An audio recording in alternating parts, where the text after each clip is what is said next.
এই কোরআন এমন একটি গ্রন্থ যেখানে আপনি কোন পথে চললে আল্লাহকে পাবেন, কোন পথটি হেদায়েতের পথ এখানে উল্লেখ করা আছে, আর কোন পথটিতে গেলে আপনি জাহান্নামে চলে যেতে পারেন সেটা উল্লেখ করে দেওয়া আছে। মা আতাকুমুর রাসূলু ফাখুযুহু ওয়া মা নাহাকুম আনহু ফান্তাহু। একটি কথা মনে রাখবেন, আল্লাহ পাকের পক্ষ থেকে আল্লাহর হাবিব যা নিয়ে এসেছেন তা গ্রহণ করার নাম, আর যা নিষেধ করেছেন তা থেকে দূরে থাকার নাম। কোনটা গ্রহণ করবেন, কোনটা থেকে দূরে থাকবেন, এটা বোঝার জন্যে আল্লাহ পাক আমাদেরকে একটা বিবেক দিয়েছেন। গালি দিলে গুনাহ হয়, পাপ কাজ করলে গুনাহ হয়, নামাজ পড়লে সওয়াব হয়, ভালো কাজ করলে সওয়াব হয়। এই দুইটা বোঝার জন্য আল্লাহ পাক আমাদেরকে বিবেক দিয়েছেন। আগুনে হাত দিলে হাত পোড়ে, পানিতে হাত দিলে হাত ভিজে, এটা বোঝার জন্য আমাদেরকে জ্ঞান দিয়েছেন। একটা পাগল, খুব বেশি পাগল, এই পাগলটা মানুষকে গালাগালি করে, তার ব্রেন পুরা উল্টা পাল্টা, কিন্তু সেও আগুনে হাত দিতে গেলে চিন্তা করে আমার হাতটা পুড়ে যাবে। এই যে সবাই তাকে পাগল বলছে, কিন্তু পাগলকেও আল্লাহ একটা বিবেক দিয়েছেন, একটা মেন্টালিটি দিয়েছেন যে আগুনে হাত দিলে হাত পুড়বে, সেই জায়গাটা সে চিনে। তো সুতরাং গুনার কাজটাও একটা আগুন। গুনার কাজটা কি? আগুন। এই আগুনে হাত দেওয়া যাবে না। আর দুনিয়ার আগুনে হাত দিলে হাত পোড়ে, আর গুনার মধ্যে ওই গুনাহ নামক আগুনে যদি আপনি হাত দেন আপনার কলব পুড়ে যাবে।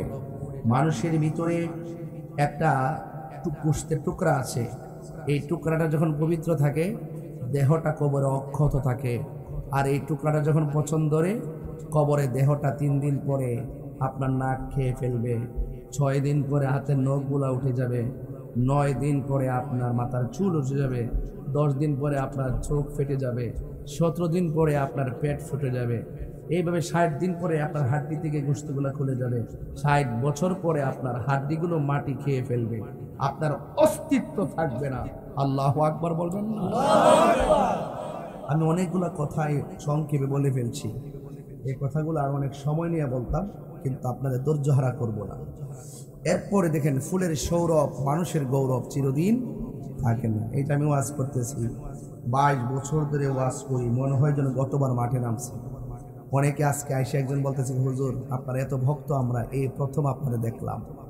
আমি বললাম যে 22 বছর ধরে ওয়াজ করি, তুমি সরাসরি প্রথম দেখলা। তার মানে বোঝা গেল যে আমার দেখা অনেক কিছু বাকি আছে, দেখি নাই। অনেকের অনেক কিছু দেখা বাকি আছে, দেখা হয় নাই। এই জন্য যার যার এরিয়া নিয়ে মানুষ চলে। Man can not live alone.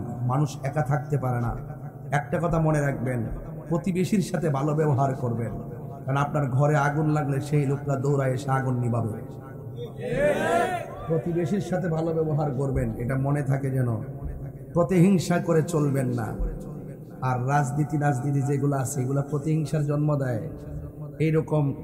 এইরকম বিষয়াদিতে আপনারা খুব জড়াবেন না।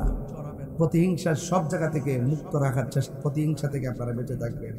কাউকে প্রতিহিংসা করবেন না, এগুলো ভালো না। ইসলাম ক্ষমা করে দেওয়ার নাম। কথা বলেন ঠিক কিনা? এই জন্য আমার কাছে একটা কোরআন আছে, এই কোরআনটাতে অনেক কিছু তথ্য এখানে আছে। এর মধ্যে কোরআনের একটা গুরুত্বপূর্ণ, কোরআনের অবস্থানটা আপনাদের সামনে একটু তুলে ধরি, যেটা আপনাদেরকে বোঝার দরকার আছে। রাসূল করিম সাল্লাল্লাহু আলাইহি সাল্লাম আন জাবির রাদিয়াল্লাহু তাআলা আনিন নবী সাল্লাল্লাহু আলাইহি সাল্লাম قال আল কুরআনু শাফিউম মুশাফফাহ।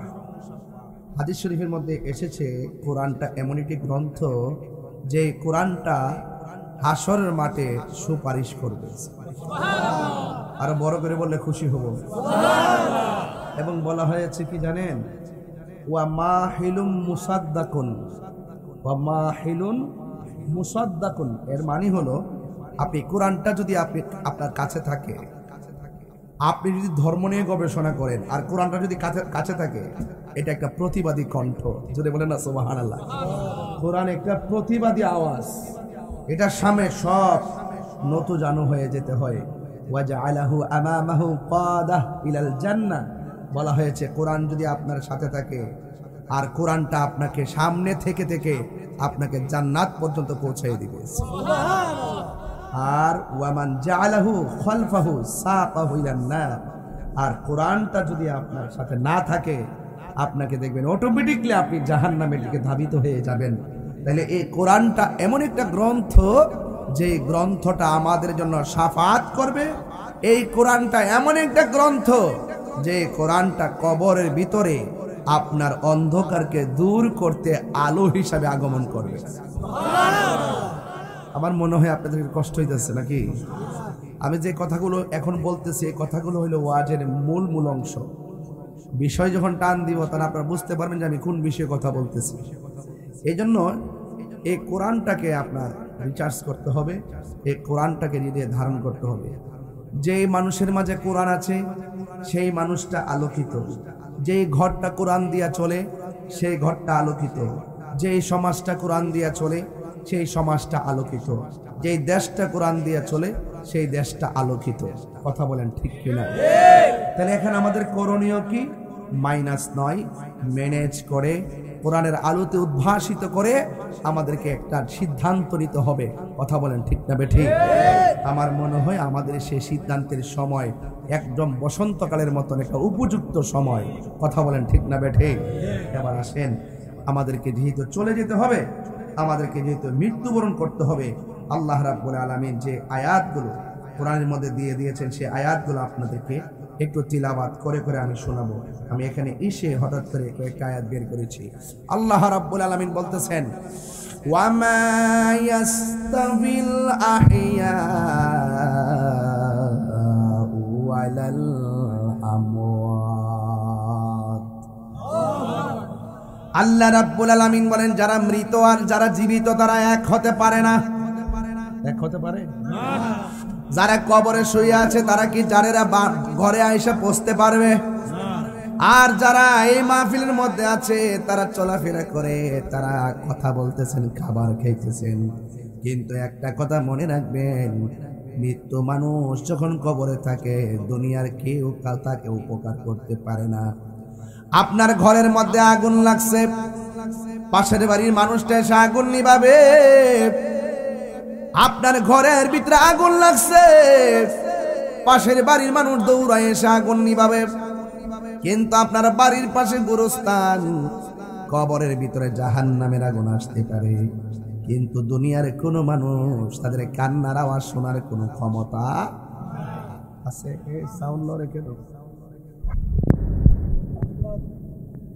আমার যুবক ভাইয়েরা, ইকোটা একটু কমাই দেন, বলুন একটু বাড়াই, তাইলে আপনি সাউন্ডটা ধরতে পারবেন। আমার বাবার আল্লাহ রাব্বুল আলামিন বলেন যারা মৃত যারা জীবিত তারা এক হতে পারে না। ইন্নাল্লাহা ইউসমিউ মান ইয়াশা। আল্লাহ রাব্বুল আলামিন যাকে ইচ্ছা করে তাকে কবর আওয়াজ শোনার ক্ষমতা দান করে। ওয়ামা আনতা বিমুসমিউম মান ফিল কুবুর। কিন্তু একটা কথা মনে রাখবেন, কিন্তু তুমি কবরবাসীকে আওয়াজ শোনাইতে পারবা না। এই জন্য আপনারা জবান করে বলুন, আমার নবী কবরের আযাব দেখার ক্ষমতা আছে না নাই? আল্লাহর হাবিব কবরের পাশ দিয়া যাচ্ছেন, আল্লাহর হাবিব তাকায় দেখতেছেন দুইটা কবরের মধ্যে আযাব হচ্ছে। আল্লাহু আকবার কন না কেন? নবীজিকে দেখার ক্ষমতা দিয়েছে কে? আল্লাহ। আমার নবী, আমরা কখনোই বলি না নবী নিজে নিজে দেখে, নবী নিজে নিজে গায়েব জানে। আমরা সব সময় বলি আল্লাহ প্রদত্ত ক্ষমতা, বলে নবী জানার ক্ষমতা আছে না নাই? এই জন্য আমার যুবক ভাইরা, আল্লাহ রাব্বুল আলামিন আমি বলতেছেন, আমি তাকায়া দেখলাম দুইটা কবরের মধ্যে আযাব হইতেছে। একটা কবরের মধ্যে আযাব হচ্ছে, কবর মানুষটা চুগলখড়ি করতো। আমাদের যারা গ্রামের মধ্যে চুগলখোর আছে না নাই? কথা কন না কেন? আছে না? চুগলখোর মুনাফিকতে আরো সূক্ষ্ম, চুগলখোর মুনাফিক থেকে আরো সূক্ষ্ম। আপনি তাকে 98 ভাগ ধরতেই পারবেন না, দেখলে আপনার জন্য জীবনটা দিয়ে দিব, কিন্তু তলে তলে নিচে তা গাছ কাটে, উপর দা কি ডালে? পানি ডালে। এমন জাতের চুগলখোর ভয়ঙ্কর। আল্লাহর হাবিব বলেন কবরের ভিতরে চুগলখোরদেরকে শাস্তি দেওয়া হবে। আর একটা শাস্তি হলো যারা প্রস্রাব করে পবিত্রতা অর্জন করে না। কথা কোন ঠিক কিনা? তাইলে এই জন্য ইস্তানজিহানিল বাউলি ফাইন্নাহু আম্মাতু আযাবিল কবর, কবরের ভিতরে ম্যাক্সিমাম আযাব হবে যারা প্রস্রাব থেকে পবিত্রতার ব্যাপারে উদাসীন, এদেরকে কবরে আযাব বেশি দেওয়া হবে। কথা বলেন ঠিক কিনা? এই জন্য পবিত্রতা দরকার আছে না নাই? আরো বড় করে আছে না নাই? এই জন্য আপনাদেরকে অনুরোধ করে বলবো, আল্লাহর ওয়াস্তে পায়ে ধরে বলবো, আর তুহুরু শাত্রুল ঈমান, পবিত্রতা হলো ঈমানের অর্ধেক। আল্লাহকে বলবেন, আল্লাহ আমি যদি মারাও যায় আমার মরণটা যেন পবিত্র অবস্থা হয়। আল্লাহ আমি যদি মারাও যায় আমার মরণটা যেন ওযু অবস্থা হয়। কথা বলেন ঠিক না বেঠিক? এই জন্য মৃত্যু কার কখন আসবে কেউ কি বলতে পারে? কেউ কিন্তু বলতে পারে না। এই জন্য আপনাদের সকলকে পবিত্র থাকা লাগবে। এই জন্য আমার নবী, আপনার নবী বলেছেন যে এই কবর, আমি যখন মেরাজে গিয়েছি, মেরাজে যাওয়ার সময় সবচাইতে ভয়ঙ্কর আযাব দেখছি কবরের আযাব। এই কবর যার ভালো হয়ে যাবে, হাসরের ময়দান তার ভালো হয়ে যাবে। এই কবর যে ধরা খেয়ে যাবে, হাসরের মাঠেও সে কি হয়ে যাবে? ধরা খেয়ে যাবে। এই জন্য কবর হলো আখিরাতের প্রথম মঞ্জিল। চিৎকার মেরে কোন আল্লাহু আকবার। আল্লাহ রাব্বুল আলামিন বলেন, কাইফা তাকফুরুনা বিল্লাহি ওয়া কুনতুম আমওয়াতান ফাআহইয়াকুম সুম্মা ইউমীতুকুম সুম্মা ইউহয়ীকুম সুম্মা ইলাইহি তুরজাউন। আল্লাহ রাব্বুল আলামিন বলে, বান্দারে তোমরা কেমন করে আমি আল্লাহকে অস্বীকার করছো? আপনারা জবান খুলে কোন জীবন দেওয়ার মালিককে?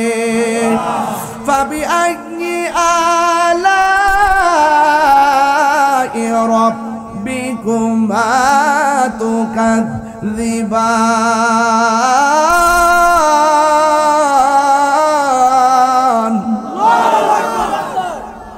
আমি একটু আস্তে আস্তে ওয়াজ করতেছি, আপনার কি কষ্ট হচ্ছে? একটু ধীরে ধীরে কথা বলতেছি যেন সবাই কথাগুলো বুঝেন। আমার কথা কি বুঝতে অসুবিধা হচ্ছে? বলেন, হাত দিয়েছে কে?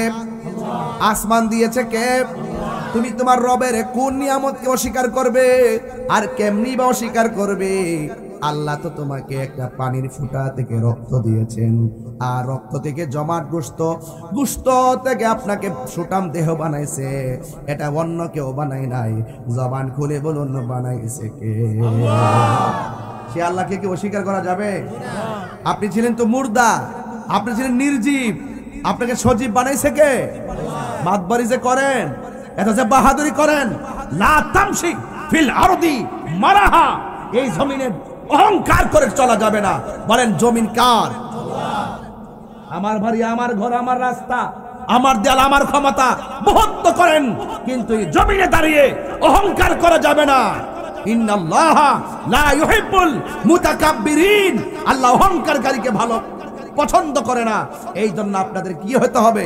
নম্র, ভদ্র, সভ্য হতে হবে। কথা কম বলতে হবে, কম ঘুমাইতে হবে, কম খাইতে হবে। এটা হলো মুমিনের আলামত। বাংলাদেশে টেহা বানা 5 তলা বিল্ডিং এর আরো 10 তলা বিল্ডিং লাগবে। 1000 কোটি চলে না, 5000 কোটি টাকা লাগবে। এ আবার বাংলাদেশের ব্যাংকে জাগালো না, সুইস ব্যাংকে পাঠানো লাগবে। কথা বলেন ঠিক না ঠিক? কত লাগবে আপনার? আপনি আর কি তা চান কন্যা? আপনি 1000 কোটি টাকার মালিক। আপনার সন্তান, আপনি মারা যাওয়ার পরে সন্তানের টাকা দিয়ে Apache, Hang, Pulsar, private car, বিভিন্ন ধরনের প্যারাডো সগের কিনে তারা মাস্তানি করবে আপনার টাকা দিয়ে। আপনার গুলো মাস্তানি করবে, গেট আপ দেখাবে, সন্ত্রাসী করবে। আপনার সন্তানকে টাকার মালিক বানাইবার আগে আপনার সন্তানের সিনার মধ্যে এই আল্লাহর কোরআন ঢেলে দিয়ে তাদেরকে মানুষের মতো মানুষ বানায় যান। যেই সন্তান আপনার কবরের পারে গিয়ে আপনার জন্য দোয়া করবে। আপনি সন্তানকে এমন সন্তান টাকার মালিক বানালে সন্তান কি হয়ে যায়? অহংকারী হয়ে যায়। টাকার মালিক বানালে সন্তান দেখবেন দাঁড়ায় প্রস্রাব করে। টাকার মালিক বানাইলে সন্তান দেখবেন আপনার কবরের পারে বছরে একবারও যাবে না। কথা কোন ঠিক না ঠিক? আর মানুষের মতো মানুষ বানায় যান, দেখবেন ওই সন্তান আপনার জন্য চোখের পানি ফেলে কাঁদবে আর কবরের পারে গিয়ে দোয়া করবে। কথা বলেন ঠিক না ঠিক? কারণ টাকার দরকার নাকি নীতি দরকার? আর যখন টাকার দরকার, নীতি দরকার। আর আপনি গরিব হন, গড়টা কাঠের হোক, মাটির হোক, টিনের হোক, সনের হোক, এটা বড় পরিচয় না। আপনি মানুষটা কেমন, সেই মানুষের মতো মানুষ যদি হতে পারেন, আল্লাহ পাক আপনার সম্মান গড়েও বাড়াবে, বাহিরেও বাড়াবে, কবরও বাড়াবে, হাসরও বাড়াবে। কথা বলেন ঠিক কিনা? তুমি কি অস্বীকার করবা? তুমি তো ছিলে নির্জীব, তোমাকে আমি সজীব বানিয়েছি। তুমি ছিলে মুর্দা, আমি তোমাকে জীবন দিয়েছি। কি দিয়েছি? তোমাকে আমি জীবন দিয়েছি। হ্যাঁ, এরপরে কি? তুমি মনে করেছো তোমাকে জীবন দেওয়ার পরে তুমি এসপি হয়ে গেছো, বহুত লাট বাহাদুর হয়ে গেছো, তুমি এমপি হয়ে গেছো, বহুত কিছু হয়ে গেছো, তুমি বক্তা হয়ে গেছো, পিসাব হয়ে গেছো, বহুত কিছু হয়ে গেছো। আল্লাহ কয় জীবন দেওয়ার পরে তোরে যে পজিশন দিছি এটা আমি আল্লাহ দিছি। আমি পজিশন দেই, আমি পজিশন কাইরা নেই। এই বান্দা, তোর সব কিছু যখন আমি আল্লাহ টিনের ঘর, মাটির ঘর, সনের ঘর, এত কিছু তোরে দিলাম, একটা থাবা মাইরা তোর মালিকানা আমি কাইরা নিই।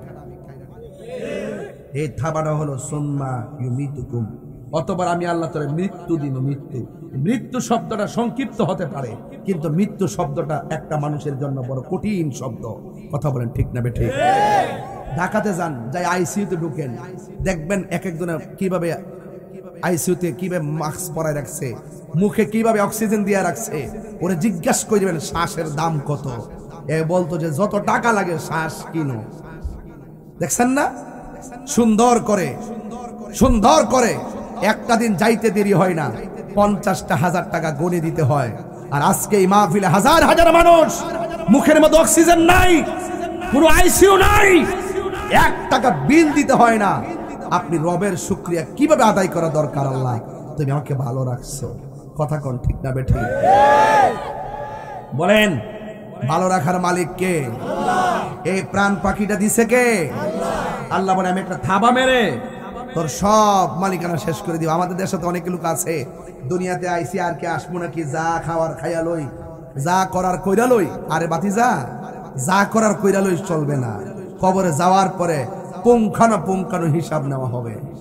গাঞ্জা যে টান মানুষ আর বাবা যে খায়ালা জব্বদ্দা, এগুলা কিন্তু কবরে গেলে হিসাব ফাইনাল হইব। কথা কন ঠিক না বেটে? অপদ্দা ফিরে যে তপদ্দা খাইলাও, গাঞ্জা মাঞ্জা খাইয়া যে লুড়ে ফিরে যাচ্ছে ফুলাফান, এগুলা কিন্তু এক মাগে শীত যায় না। কথা কন ঠিক না বেঠে? খাওয়া লাভ করতেছি না, সব কাজের কথা বলতেছি। এ দিন না, সামনে বহুদিন থাকতে কবরে যাওয়ার পরে সোজা করে লেবো ডান্ডা মাইরা। কথা কন ঠিক না বেটে? এই কথাই আমি অবতারণা করতেছি, বুঝার জন্য বলছি, তামসা করার জন্য বলছি না। তাহিরি তামসা করে না, বাস্তব কথা বলে। কিন্তু অনুরোধ করে বলে দিলাম, এই সময়টা যৌবন যার, যুদ্ধে যাওয়ার সময় তার। আমি দেখি মসজিদে যখন আজান দেয়, ফজরের নামাজের টাইমে 10টা লোক হয় না, সব ঘুমায় থাকে। কথা কন না কেন? এর চাইতে বড় দুঃখ আর কিছু হতে পারে না। এবং জুম্মার নামাজ দেখবেন ভিতরে জায়গা নাই, বাহিরেও জায়গা নাই। কিরি পোলাপান, ঘটনা কি? এলাকায় যেই পোলাপান আছে, এই পোলাপান গুলো যদি নিয়মিত 5 ওয়াক্ত নামাজ পড়তো, এই জারারা গ্রামে আরো 3টা মসজিদ দরকার হইতো। আল্লাহ কয় তুই তো ছিলি মুর্দা, আমি তোর জীবন দিছি, এর মাতবাড়ি করস। আল্লাহকে একটা থাবা মাইরা ক্লিয়ার করে দেব। এটা নাম কি? মৃত্যু। এটা নাম কি? মৃত্যু। অনেকে মনে করে মৃত্যু দিলে তো শেষই না, শেষ না, কেবল শুরু। সুম্মা ইউহয়িকুম, আবার সতর্ক দিয়ে দিয়েছেন। অনেকে আবার বলে যে কি কয়, মানুষ মরে গেলে গা, কবর মধ্যে পচে গেলে গা আবার জিন্দা করবো কেমনে, হাসর মাঠে উঠাইবো কেমনে? আরে বেটা, তুমি যেন হইছ তখন তুমি কি ছিলা? বুঝলা গেছো গা, তুমি তো একটা পানির ফুটা ছিলা। আল্লাহ পাক একটা পানির ফুটা থেকে তোমাকে সুটাম দেহের অধিকারী বানিয়েছে। সুতরাং তোমার হাড্ডি গুড্ডি খবর থাকবে। সে আল্লাহর পক্ষে কি আবার পুনরায় জিন্দা করা কি কঠিন হবে? আরে কতক্ষণ কঠিন হবে? ও বন্ধুরে, গভীর মনোযোগ মহব্বত নিয়ে বসে যান। আমার আল্লাহ রাব্বুল আলামিন বলেন, আমি আল্লাহ তোমাকে জিন্দা করব, এরপরে আমি আল্লাহ কি করব শোনো। সুম্মা ইলাইহি তুরজাউন, অতঃপর আমি আল্লাহর দিকে তোমাকে ফিরে আসতে হবে। এই জন্য যারা গ্রামে যখন কেউ মারা যায়, আমরা তখন শোনার সাথে সাথে পড়ি ইন্না লিল্লাহি ওয়া ইন্না ইলাইহি রাজিউন। সবাই আবার পড়তে হবে, ইন্না লিল্লাহি ওয়া ইন্না ইলাইহি রাজিউন। নিশ্চয় আমরা আল্লাহর জন্য, আমরা একজনের দিকে আবার ফিরে যেতে হবে। জবানটা খুলে বলুন তিনি কে? আল্লাহ রাব্বুল আলামিন বলেন, মিনহা খালাকনাকুম ওয়া ফিহা নুঈদুকুম ওয়া মিনহা নুখরিজুকুম তারাতান উখরা। আল্লাহ রাব্বুল আলামিন বলেন, এই মাটিতেই তোমাকে ফিরে আসতে হবে, এই মাটি থেকে তোমাকে আবার আখিরাতে উঠতে হবে, হাসরের ময়দানে ওঠা লাগবে। এটা তো অনেক দূরের পথ। এর আগের ব্যাপারে আমার নবী বলতেছেন, বান্দারে ও উম্মত, আজরাইলের রূহ নেওয়ার সময় কষ্ট হবে। এর চাইতে বড় কষ্ট হলো যখন আজরাইল তোমার ঘরের সামনে দাঁড়ায়া যাবে। যারা গ্রামে যখন আজরাইল মানুষের সামনে দাঁড়ায়া যাবে, রূহটা নেওয়ার আগে একটা সাকরাতুল মাউতের কষ্ট আছে। আমার নবী বলেন, আজরাইল রূহটা ধরার আগে সাকরাতুল মাউতের একটা কষ্ট আছে। এই আজরাইলকে দেখা মাত্র অনেক মানুষের রগগুলা ছিঁড়ে যাবে, আজরাইলকে দেখা মাত্র অনেক মানুষের হাড্ডিগুলা খুলে যাবে, আজরাইলকে দেখা মাত্র অনেকের রক্ত পানি পানি হয়ে যাবে। ও বন্ধু, আমার পাশে আমার মা বসা থাকবে, আমার বাবা বসা থাকবে, কিন্তু আজরাইল যে আমার রূহটারে সার্জারি করতেছে, দুনিয়ার ডাক্তার সার্জারি করলে আপনজন দাঁড়ায় থাকে, ডাক্তারের টিম থাকে, আর আমার রূহটারে যখন জারারাতে আইসা আমার রূহটারে যখন সার্জারি করবে, আপনজন কেউ টের পাবে না, কেউ ধরতে পারবে না কোন সময় আজরাইলে ঘরের মধ্যে ঢুকলো, আবার কোন সময় এসে আমার রূহটারে থাবা দিল। আল্লাহর হাবিব বলেন, রূহটা থাবা দেওয়ার আগে ও পৃথিবীর মানুষ, আজরাইলে দেখা মাত্র এই গলাটা শুকায়া যাবে, এই গলাটা এমন ভাবে শুকায়া যাবে গো, তোমার ওই মুহূর্তে যদি তোমার গলার ভিতরে 7 সমুদ্র 13 নদীর পানি ঢাইলা দাও, এক ফোঁটা পানি তৃষ্ণাও মিটবে না, একটু পানি তৃষ্ণা মিটবে না রে, এমন একটা কষ্ট হবে। ও যুবক ভাইরা আমার, এখনো সময় আছে, 5 ওয়াক্ত নামাজে দাঁড়াইতেই হবে। মসজিদের বারান্দার মধ্যে যে সুন্দর খাট আছে, এই খাটটা আমরা প্রতিদিন দেখি, কিন্তু একবার চিন্তা করি না এই খাটটাই আমার আসল পালকি, একবার চিন্তা করি না এই খাটটাই আমার আসল বাহন। কথা কোন ঠিক কিনা? একটা বার চিন্তা করি না। এক যুবকের দল কি ভাষায় ওয়াজ বুঝাইতাম, ওই খাটটা দেখে একটু আল্লাহরে ভয় করেন। এই খাটটা মানুষের কান্দে হইয়া বাড়ির মধ্যে আসবে, আজরাইলের রূহটারে ধরার জন্য ব্যস্ত হয়ে যাবে। আজরাইলে তোমার রূহটা যখন নিয়ে যেতে আসবে, আজরাইলে তোমার কানের কাছে যাইয়া মাথার পাশে যাইয়া বসবে, হাতের আঙ্গুলগুলারে চিরুনি বানাইয়া তোমার মাথার চুলের মধ্যে আশ্রয়া দিবে, আর আজরাইলে কানের কাছে মুখটা লাগায়া বলবে, ও আল্লাহর বান্দা, আমি এখন তোমার রূহটারে সার্জারি করতে চাই।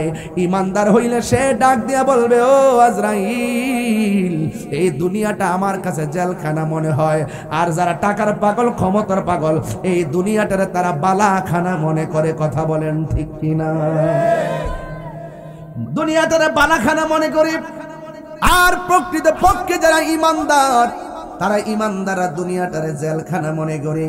হে আজরাইল, তাড়াতাড়ি লইয়া যাও, কারণ আমার দুনিয়ার ভাল লাগে না, আমার আল্লাহর সঙ্গে দিদারের জন্য, আমার নবীর সঙ্গে দিদারের জন্য আমার মনটা পাগল পাগল হয়ে রয়েছে। আজরাইলের রূহটারে যখন ধরবে, ওই মুহূর্তে আল্লাহ জান্নাতে একটা ফেরেশতারে ডাক দিবে, ডাক দিয়া বলবে, ও ফেরেশতা, আমার প্রেমিকের রূহ সার্জারি করতেছে। রূহটা বের করার পরে জান্নাতের ভিতরের দিকে জান্নাতি কাপড় লইয়া এই রূহটারে সুন্দর করে বাইন্ডিং করে আসমানের দিকে উড়াল দিবা। এবার আসমানে ফেরেশতা আইসা ওই রূহটারে সুন্দর করে বাইন্ডিং কইরা প্রথম আকাশের মধ্যে একটা উড়াল মারে, আর জারারা গ্রামের আব্দুল মালিক মেয়ের দেহটা জারারা গ্রামে পড়ে আছে, আর আব্দুল মালিকের রূহটা প্রথম আকাশে চলে গেছে। ওই প্রথম আকাশের ফেরেশতা ডাক দিয়া বলে, ও আল্লাহর ফেরেশতা, এত সুন্দর গ্রান লাগতেছে কেন? এই আওয়াজ জানি না, জোরে জোরে কন্যা আল্লাহু আকবার। এ জারার বাবা, মুরাদনগরের বাবা, ফেরেশতা বলবে, জানো না আজকে ইমানদার রূহ আনছি, রূহটা নিয়ে উপরে রওনা দিয়েছি। এবার প্রথম আকাশের ফেরেশতা সালাম দিবে ইমানদার রূহকে, দ্বিতীয় আসমানে যাওয়ার পরে সালাম দিবে, তৃতীয় আকাশে যাওয়ার পরে সালাম দিবে, চতুর্থ আসমানে যাওয়ার পরে সালাম দিবে, পঞ্চম আসমানে যাওয়ার পরে সালাম দিবে, ষষ্ঠ আসমানে যাওয়ার পরে সালাম দিবে, সপ্তম আকাশে যাওয়ার পরে সালাম দিবে। ও যুবকের দল, আল্লাযী খালাকা সাবআ সামাওয়াতিন তিবাকা। আল্লাহ রাব্বুল আলামিন আসমানটাকে 7টা স্তরে বানাইছে। একটা আসমান বানাইছে পাথর দিয়া, আরেকটা আসমান বানাইছে লোহা দিয়া, আরেকটা আসমান বানাইছে স্বর্ণ দিয়া, আরেকটা আসমান বানাইছে ইয়াকুত পাথর দিয়া। এমন ভাবে 7টা আসমান ভারী ভারী উপাদান দিয়া আমার আল্লাহ বানাইছে। আল্লাহকে অনেকে চিনে না। আল্লাহর আল্লাহ হলো তিনি যিনি চিরঞ্জীব, সর্বনিয়ন্তা। তিনি হলো সেই রব লা তাখুযুহু, যাকে পাকড়াও করে না, সিনাতুন তন্দ্রা ওয়ান নাওম এবং গুম, যারে তন্দ্রা এবং নিদ্রা স্পর্শ করে না। লাউ কানা ফীহিমা আলিহাতুন ইল্লাল্লাহু লাফাসাদাতা, আল্লাহ ছাড়া দ্বিতীয় আর কোন ইলাহ নাই, থাকলে কেডা আবার উত্তর দিকে পূর্ব দিকে সূর্য উঠাইতো? এক আল্লাহ নিয়ন্ত্রণ করে, এই জন্য ধারাবাহিকভাবে সূর্য সময় মতো ওঠে, আবার সূর্য সময় মতো অস্ত যায়। কথা বলেন ঠিক কিনা? আল্লাহ কয়জন? লাঠি কেন রাখো, আস্তে আস্তে প্লিজ। আমার একটা ওয়াজের গতি আছে, আপনারা গতিতে আঘাত করবেন না প্লিজ। আমার মনে হয় আপনারা যারা দাঁড়িয়ে আছেন ওখানে বসে জানি যে ভালো হবে। আপনাদের জন্য মাহফিল কমিটিতে যে ব্যবস্থাপনা দেখলাম, অসংখ্য মানুষের তাবারুক করেছেন। আমি আশ্চর্য হয়ে গেছি, এত লোকের খাবার এরা রান্না করছে। তো আপনারা সবাই একসাথে মহা ধুমধামে আনন্দের সাথে তাবারক খেয়ে একসাথে যাবেন। আমি আবার বলেছি যে আমি যাওয়ার সময় আমার গাড়িতে তাবারক দিয়ে দিও, কারণ এই তাবারকগুলো একটা নিয়ামত। কথা বলেন ঠিক না বেঠিক? আপনারা কথা বলবেন না। আমার ওয়াজের যে বিষয় দিয়েছেন, আমি বিষয়টা আধ্যাত্মিকতার মাধ্যমে একদম পরিবর্তনের মানুষের হৃদয়কে টাচ করার জন্য একটা আধ্যাত্মিকতার মাধ্যমে খণ্ড খণ্ড কিছু গুরুত্বপূর্ণ লোকাল ভাবে না, এটা দালিল ভিত্তিক এবং গুরুত্বপূর্ণ সাথে আমি এই কথাগুলো বলার চেষ্টা করতেছি। আমার যারা বাবার, আপনাদের কি কষ্ট হচ্ছে? এই বাবার কষ্ট হচ্ছে? এটা আওয়াজ করে বলুন তো, খুঁটিহীন আসমানটা বানাইছে কে? এই আওয়াজে মানি না তো জুড়ে বলেন না কে? হায়াতের মালিক কে? সেজদা বাবার মালিক কে? সেই রব বানাইছে। রব বলছে তুমি ছিলে মুর্দা, তোমার আমি জিন্দা বানাইছি। আবার রবের কাছে আমাদেরকে ফিরে যেতে হবে। চতুর্থ আকাশ গেল, পঞ্চম আকাশ গেল, ষষ্ঠ আকাশ গেল, সপ্তম আকাশ গেল। সপ্তম আকাশের ভিতরে যাওয়ার পর সপ্তম আকাশে যাওয়ার পরে আল্লাহ ডাক দিয়ে কয়, ফেরেশতা ইমানদারের রূহ আর সামনে নেওয়ার দরকার নাই। আমি আল্লাহ ইমানদারের রূহটাকে সুন্দর করে রাখার জন্য আমি আল্লাহ একটা বাড়ি বানাইছি। ওই বাড়ির নাম হলো ইল্লিন। জোরে কোন সুবহানাল্লাহ। আর এই দিকটা জারারা গ্রামের আব্দুল মালিক মিয়ার বাজার কোনটা?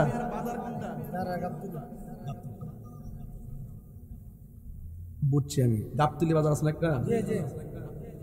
আব্দুল মালিক বের রুহু চলে গেছে কই? কথার কথা বলতেছে, ইল্লিন।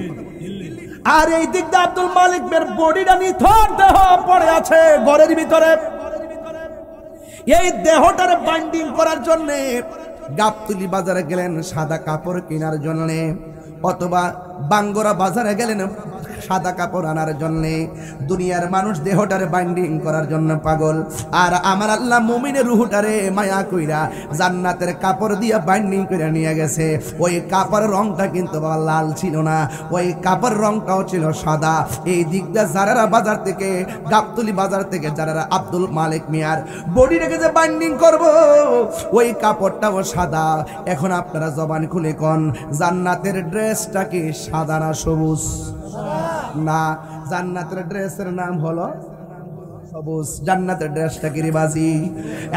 যুবকের দল কি দিয়ে ওয়াজ বুঝাইতাম? বুঝার জন্য আমি বললাম, দুনিয়ার জমিনে এত কাপড় থাকার পরে সাদা কাপড় দিয়া কেন আপনাকে লাস্টের কাপড়টা বাইন্ডিং করে? এই কথা দিয়ে কোনো মৌলবীরা কয় না।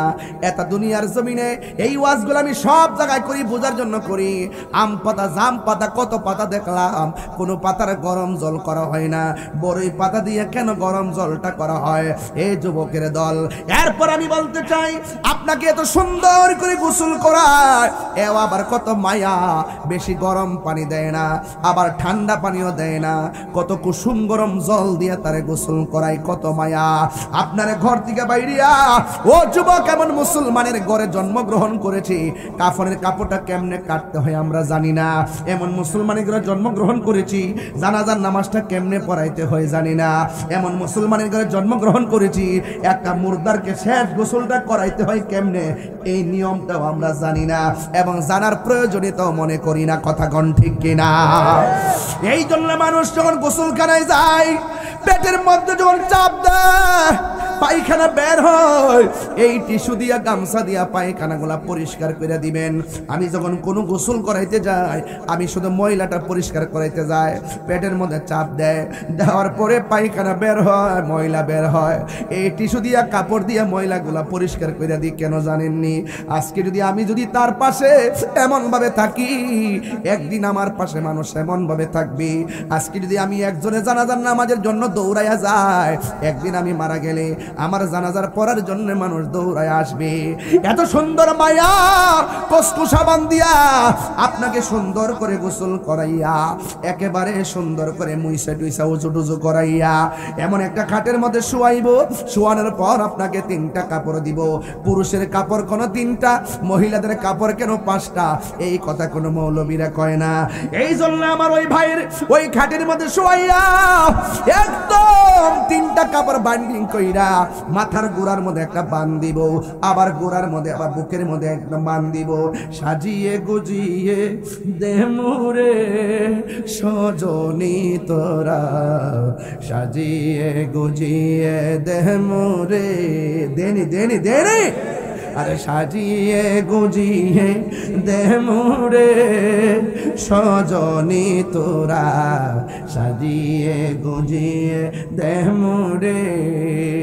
বড়ই পাতার গরম জলে শুয়ায়া মশারির তলে, বড়ই পাতার গরম জলে, বড়ই পাতার গরম জলে শুয়ায়া মশারির তলে, আতর গোলাপ সুরমা লাগাই দে সজনী তোরা, সাজিয়ে গুজিয়ে দে মোরে। মনে আসেনি দাদার কথা? এই মিয়া, বাপের কথা মনে আসেনি? নানির কথা মনে আসেনি? আমার নানার যে আনুষ্ঠানিকতা ছিল, আমার আনুষ্ঠানিকতা সেম এটাই হবে। আমার বাবার যে আনুষ্ঠানিকতা ছিল, আমার আনুষ্ঠানিকতা সেটাই হবে। আমার দাদার যে আনুষ্ঠানিকতা ছিল, আমার আনুষ্ঠানিকতা সেটাই হবে। আমার বাবা মারা যাওয়ার পরে মাইকিং করেছি, আমারটা তাই হবে। আমার বাবা মারা যাওয়ার পরে গোসল দেওয়াইছি, আমাকে ঠিক একই গোসল দেওয়ানো হবে। আমাকে জানাজার মাটি নেওয়া হবে, আমার বাবাকে নেওয়া হয়েছে, আমাকে কবরে নামাইয়ে দেওয়া হবে, মাটি দেওয়া হবে, একই আনুষ্ঠানিকতা হবে। মৃত্যুর পর সব শেষ হয়ে যাবে। কথা বলেন ঠিক কিনা?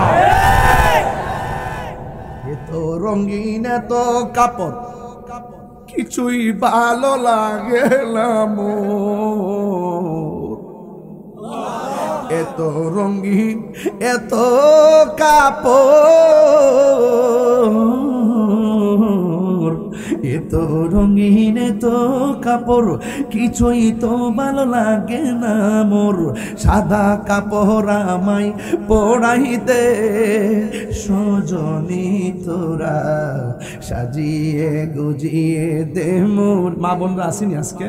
মা গো, রঙিন ঘোড়ার কত দৌড়াইবা, আল্লাহর ওয়াস্তে সাদা কাফনটা লাগবার আগে মানুষ হয়ে যান। কথা বলেন ঠিক কিনা? আরে আমার সাজিয়ে গুজিয়ে দে মোরে সজনী তোরা, সাজিয়ে গুজিয়ে দে মোরে, ঠিক কিনা? গোসল করাইয়া খাটের মধ্যে শুয়াইয়া 4 জনের কান্দের মধ্যে লইব, কত মায়া। কান্দের মধ্যে ভার লয় না, অথচ মাইয়াদের লাশটাকে কান্দে নেওয়ার জন্য মানুষ বেকুল হয়ে যায়। কত মায়া, কত মায়া রে, কত মায়া। এমন ভাবে মায়া কইরা কইরা জীবনে কত লাশ কবরে নিয়ে শুয়াইছো, একটা বার কি ভাবলেন না আজকে আমি যারে লইলাম, একদিন কেউ না কেউ আমার লাশটাকে কান্দের মধ্যে লইব। কতক্ষণ ঠিক কিনা? কেহ লইল আতর লোবান, কেহ লইবে জল, ঠিক কিনা? কেহ লইব বরই পাতার নয়ন জলে বুক ভাসে রে, চলে হায় হায় রে সবাই যায় যায় নাই রে। কেউ কার খবরে আপন হবে না। আমি একটু কথা বললে আপনারা বুঝে ফেলবেন আমি কি বুঝাইতে চাই, শুধুমাত্র এটাই বুঝতে পারবেন। এই জন্য আমার যুবক ভাইয়েরা, ওই লাশটাকে যেই জানাজার মাঠে নিবে, সুবহানাল্লাহ বড় করে বলেন সুবহানাল্লাহ। আমি আপনাদেরকে একবার পায়ে ধরে একটা কথা বলে দিয়ে যায়, যদি কারোর সঙ্গে কথা না কন কালকের দিকে কথা কইবেন, কারো মনে কষ্ট দিয়া থাকেন আল্লাহর রাস্তায় কাল কাজে মাপ চাইবেন। যদি কার কাছে টাকা মাইরা তার মনে নাই অথবা তার হক মাইরা খাইছেন, আল্লাহর রাস্তায় যায় আল্লাহর রাস্তায় গিয়ে মাপ চাইবেন। কথা কোন ঠিক কি না? কারণ কোন দিন বাজান মরণ আসে জানেন না। আপনাকে যে আপনি তারে কষ্ট দিবেন এমন আছে তার কাছে ক্ষমা চাইবার আগে আপনার কাছে মালাকুল মউত আজরাইল আসতে পারে। আপনি ক্ষমা চাইবার সুযোগ পাবেন না। আর না হইলে ক্ষমা না চাইলে ওই জানাজার মাঠে কি করে জানেন? আরে আসতে জানাজার মাঠে মানুষ দাঁড়ায় এভাবে দাঁড়ায় কয় যে উপস্থিত মাইয়েত আমার ভাতিজা, উপস্থিত মাইয়েত আমার ভাই, আপনাদের সঙ্গে চলাফেরা করছে, যদি কোনো ভুল বিয়াদবি কইরা থাকে আল্লাহর রাস্তায় মাফ করে দিবেন। কয়নি? আমরা আসি, আমরা ইনশাল্লাহ দিয়ে দিব। কথা কোন ঠিক কিনা? আর দূর দূরান্ত থেকে যারা আসছেন আল্লাহর ওয়াস্তে আমার পাকার ঘরে সাইলা ডাইল ভাত খাইয়া এখন আমার মাপটা আরেকবার আসা, আরেকবার পাশে দাঁড়ায় আসা এক জিনিস, আরেকবার পরিশোধ করে দেওয়া এক জিনিস, আরেকবার স্মরণ করায় দেওয়া এক জিনিস। আর নিজেরটা নিজে যদি ক্ষমা চাইয়া যাইতে পারে রে ভাই, তাইলে আপনার কবরে যাওয়ার আগে আল্লাহ পাক আপনার উপর রহমতের সামিয়ানা বিছাই দিবেন। আমার কথা কি কষ্ট পাইতেছেন আপনারা? আরে কষ্ট পাইতেছে? নিঃশ্বাসের কোনো বিশ্বাস নাই, যেই কোনো মুহূর্তে আসতে পারে কি পারে না? পারে। এই জন্য বলবো ভাই রে, যদি কষ্ট দিয়া থাকেন ফেসবুক ব্লক করছেন আজকে খুললা ফেলেন। তারে কোন দোস্ত ভুলে যাও, দোস্ত যা কইছি মাফ করে দাও, ভাই যা কইছি মাফ করে দাও। আপনি জানেন না হইতে পারে দুইটা গুনাহ আল্লাহ কখনো মাফ করবে না। একটা হইলো যদি কেউ আল্লাহর সঙ্গে শরীক করে, যদি আল্লাহর সঙ্গে শিরিক করে, অন্য কাউকে আল্লাহর সমকক্ষ মনে করে, তাকে আল্লাহ মাফ করবে না। আর একটা হইলো যদি কোনো মানুষ বান্দার হক নষ্ট করে, তাকে আল্লাহ কখনো মাফ করবে না যতক্ষণ বান্দা মাফ না করবে। কথা ঠিক কিনা? আজকে ভাইয়ের ভাই মইরা জায়গা বাতিজার সম্পদ ভোগ করে খায়, এর খেতে যাইয়া দেখবেন লাইট গুলো কাটতে কাটতে কাটতে গেলে আরেকবার লাইট কাটতে খেতে ঢুকে গেছে গা। এ মনে করতেছে আমার ক্ষেত একটু বাইরে গেছে গা। আরে বাবা বাইরে গেছে কেন? আরেকবার ক্ষেতের যে ক্ষেতের মুড়া লই ফুরো, সাবধান কইয়া দিলাম, এক মুড়া আনো আইনা কি করো, আমার 1 কেজি দান বাড়বো, আইনা 2 মন দানের সঙ্গে মিশাই লাইছো। ইজা ইতিমা আল হালাল ওয়াল হারাম গলাবাল হারাম, হালালের সঙ্গে যখন হারাম একত্রিত হয় এটা হারামটাই প্রাধান্য পায়। এই জন্য কখনো হালালের সঙ্গে হারাম মিশ্রিত করবেন না। কথা বলেন ঠিক না বেঠিক?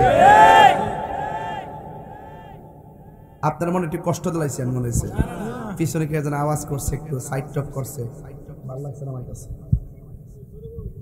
কি আপনাকে শুনেন নাই? খালি মজা কইছি, মাইকের একটা আওয়াজ আছে না? হেন মনোযোগ হলে শোনা যায় না? আমি যেটা বলছি এটা আমি বাস্তব চিত্র দেখাইছি আপনাদেরকে। আজকে কত নিতর দেহ মাঠে নিয়ে গেছেন, কি মনে নাই আপনারা? আপনার বাপের যে নিয়ে গেছেন মনে নাই? আপনার দাদারা যে নিয়ে গেছে কি মনে নাই? এভাবে কি আমাকে নিবে না? আপনাকে নিবে না? সবাই তো যেতে হবে। ওই জায়গায় যাওয়ার আগে, এই পরিবেশ হওয়ার আগে নিজেকে চিনতে হবে। কথা বলেন ঠিক না বেঠিক? নিজেকে না চিনলে আল্লাহকে চেনা যাবে। গভীর মনোযোগ। আমি ধীরে ধীরে গুরুত্বপূর্ণ জায়গায় ঢুকলাম। জানাজার ময়দানে যাওয়ার পরে আমার পক্ষ থেকে মাফ চাই লোক আছে না নাই? সমাজের মানুষ মাফ চাই একটা কথা কইয়া দিয়া যায়। জানাজার ময়দানে যাইয়া এইভাবে বলবেন, যেই লোকটা আব্দুল মালিক মিয়া ব্যক্তি হিসাবে কেমন ছিল? সবাই বলবেন ভালো ছিল। আরেকবার বলবেন কেমন ছিল? সবাই বলবেন ভালো ছিল। আরেকবার বলবেন কেমন ছিল? সবাই বলবেন ভালো ছিল। এইটা হাদিস শরীফের মধ্যে আছে। জানাজার ময়দানে যখন লাশের সামনে রেখে বলবেন আব্দুল মালিক মিয়া কেমন ছিল? ভালো ছিল, 3 বার বলবেন আমার আল্লাহর হাবিব বলেন ওই মুহূর্তে আমার আল্লাহ ফেরেশতার ডাক দিয়ে কয় ফেরেশতারি 10 জনে যারে ভালো কয় তার নামটা ভালোর খাতায় লিখে দে। একটা মানুষ চুর হইলো, সে মারা যাওয়ার পরে ওই চুর বলবেন না, তার সম্পর্কে ভালো ধারণা করবেন। সে হয়তো বা অপরাধ করতে পারে, কিন্তু অপরাধের মাঝখান দিয়া এমন কাজ করছে আমার আল্লাহ পাহাড় পরিমাণ গুনাহ মাফ করে দিয়েছে। হতে পারে কি পারে না? এই জন্য আমার যুবক ভাইয়েরা ওই গুরুস্থানে নেওয়ার আগে জানাজার নামাজ পড়াইয়া তারে গুরুস্থানে নিয়ে যায়। গুরুস্থানে নেওয়ার পরে কবরের পরে যখন দাঁড়ায়, একটা হাদিস আপনাদের সামনে আমি পড়লেই বুঝতে পারবেন মুনাফিক আর মুমিনের খেলা কতটুকু। আনাস রাদিয়াল্লাহু তাআলা আনহু قال قال رسول الله صلى الله عليه وسلم ان العبد اذا وضع في قبره, আল্লাহর হাবিব সাল্লাল্লাহু আলাইহি সাল্লাম বলেন যখন মাইয়িতকে কবরের মধ্যে রাখা হবে ওয়া তাওয়াল্লা আনহু আসহাবুহু, আর আপনজনরা যখন কবর পাশ থেকে চলে আসবে তখন কি হবে জানেননি? ফায়ফা লা ইন্নাহু লা ইয়াসমাউ কারআনি আলিহিম, ওই আপনজনদের পায়ের আওয়াজটা কবরবাসী শুনতে পায়। বাহিরে আমার কোথায় রাখা তোমরা চলে যাও, ও বাইরে আমার কোথায় ফালাইয়া তোমরা চলে যাও, এইভাবে আওয়াজটা শুনবে। ও বন্ধু, আপনজনরা 40 কদম হাঁটিয়া আসিবে স্বজন, মুনকার নকির হাজির হইবে রে তখন।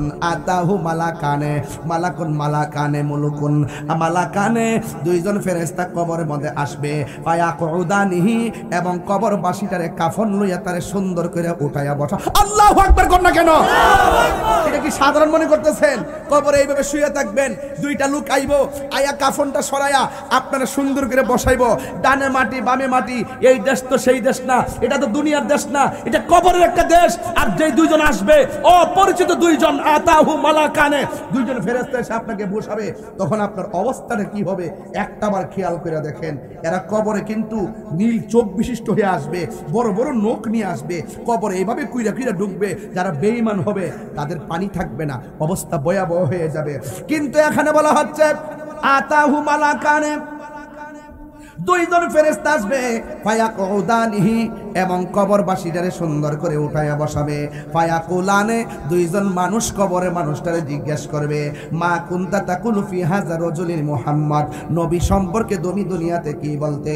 ফা আম্মাল মুমিন, কবরবাসী যদি মুমিন হয়, ফায়াকুলু, সে বলবে আশহাদু আন্নাহু আব্দুল্লাহি ওয়া রাসূলুহু, তিনি হলো আল্লাহর বান্দা, আল্লাহর বন্ধু এবং তার রাসূল। ফায়ুকালু লাহু, তখন কবরবাসীকে ফেরেশতারা বলবে উনজুর ইলা মাকআদিকা মিনান নার, তুমি যেই জায়গার মধ্যে বসছো এখান থেকে জাহান্নামের আগুনের দিকে তাকাও। তখন ইমানদারে বলবে ও ফেরেশতারা, আমাকে তুমি প্রশ্ন করেছো এখানে নবী সম্পর্কে আমি কি বলতাম? আমি বলেছি তিনি আল্লাহর বন্ধু, আমি বলেছি তিনি আল্লাহর রাসূল। এত সুন্দর উত্তর দেওয়ার পরও কেন তুমি আমার জাহান্নামের আগুন দেখাইতাছো? এরপরে ফেরেশতারা সুন্দর করে ডাক দিয়ে বলবেন না না, তোমাকে জাহান্নামটা দেখাচ্ছে শুধুমাত্র অনুভব করার জন্য। কেন কেন কেন কয় ফায়ুকালু লাহু, এ যুবক ভাইরা এবার ডাক দিয়ে বলবে কদ আবদালাকাল্লাহু বিহি মাকআদা মিনাল জান্নাহ, হে মুমিন বান্দা তুমি উত্তর দিয়েছো, এরপরে তোমাকে জাহান্নামের আগুন দেখাইছি। উত্তর যদি দিতে না পারতা জাহান্নামের আগুনের মধ্যে ঢুকতা। উত্তর দেওয়ার কারণে উত্তর দেওয়ার কারণে কি হয়েছে জানোনি? কদ আবদালাকাল্লাহু বিহি মাকআদা মিনাল জান্নাহ, আবদালাকা বদল থেকে বদল পরিবর্তন করে দেওয়া হয়েছে। আল্লাহ রাব্বুল আলামিন তোমার জন্য সব পরিবর্তন কইরা আমার আল্লাহ তোমার জন্য জান্নাত বানায়া দিছে। এই আওয়াজে মানি না, জবান খুলে কন্যা সুবহানাল্লাহ। জান্নাত দেওয়ার মালিক কে? এই আওয়াজে মানি না, জোরে কোন কে? একটা আলাদা কথা কইতাম নি, কথা গানি কবরে প্রশ্ন করব কয়টা? এই টুফি, এই টুফি, ও আচ্ছা, এই তুই কারো কবরে প্রশ্ন করবো কয়টা? মার রাব্বুকা, উত্তর দেব। উত্তর কি? আল্লাহ। ওয়া দীনুকা, দ্বীন কি? কি? ইসলাম। সাবা কুনতা তাকুলু ফি হাযা রাজুলিল মুহাম্মদ, নবী সম্পর্কে তুমি কি বলতে? আমরা সাক্ষ্য দিচ্ছি তিনি আল্লাহর রাসূল। এই তো বসো। সে কি বলছে দ্বিতীয় প্রশ্নের উত্তরে? ওয়া দীনুকা, তোমার ধর্ম কি? সারা জীবন এটা পড়ছি কিনা আপনারা? কি আপনি পড়ছেন না এটা? এর বাইরে কিছু পড়ছেন? এখন এই সমাজে এসে দেখতেছি এক শ্রেণীর মানুষ ওয়াজ বৈশা বলতেছে ওমা দিনুকা অর্থ বলে তোমার ধর্মের নাম না, ওমা দিনুকা মানিল তোমার দলের নাম কি?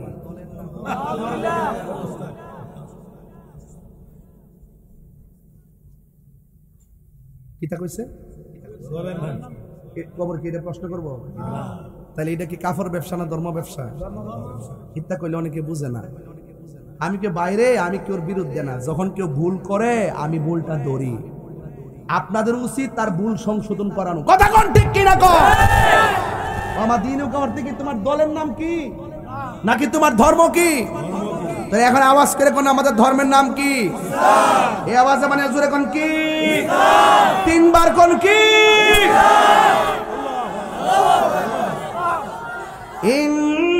ইন্নাদ-দীনা ইনদাল্লাহিল ইসলাম। নিশ্চয় আল্লাহর কাছে মনোনীত ধর্মের নাম কি? নাকি আল্লাহর কাছে তোমার মনোনীত দলের নাম কি?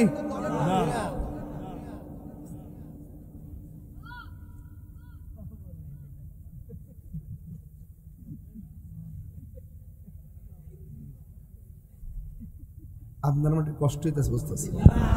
আমার ওয়াজটা বুঝতে অসুবিধা হইতেছে। আমি তো বাজান এখনো ওয়াজ ধরি নাই, আমি শুধু ফাউন্ডেশনটা তৈরি করতেছি। 1 ঘন্টা যে কথা বলছি, আপনারা কি আমার কথা কোনো রাগ করতে পারতেছেন? তাহলে বোঝা যায় যে আমি ধারাবাহিক কথা বললেও পারি। মাঝে মাঝে বলি, না বললে হয় না, প্রসঙ্গক্রমে চলে আসে।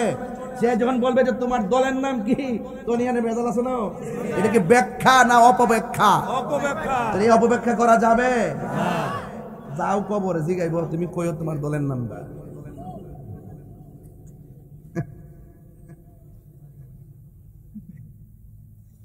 না বাজান, অনেক খারাপ লাগে এই কথা শুনলে।